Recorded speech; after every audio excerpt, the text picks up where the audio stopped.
Have you ever voted on something with a group of people and the vote ends in a tie? If you're trying to decide between 3 or more options, you might try to break the tie by voting again just between the 2 options that received the most votes.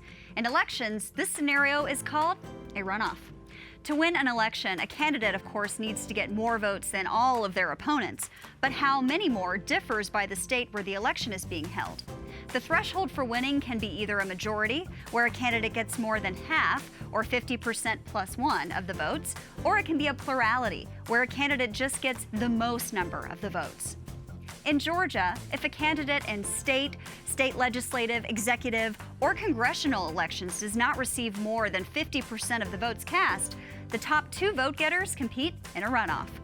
Runoffs can happen in primary elections where the competing candidates are from the same party, or in general elections where candidates are typically from opposing parties. In a display of party loyalty, when a candidate loses a primary runoff election, no matter how bitter the campaign, that losing candidate tends to support the winner as they head into the general election.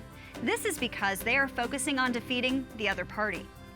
Not only are runoff elections interesting because the debate between the 2 remaining candidates often gets more specific and heated, but because they require a second round of voting.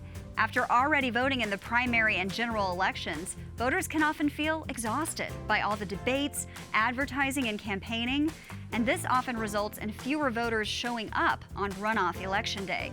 So, mobilizing supporters to turn out in a runoff can be almost as important as candidates persuading voters to choose them over their opponent. There you have it. Thanks for watching this episode of Peach State Politics. What questions do you have about Georgia's elections? Send them to us at gpb.org/PSP.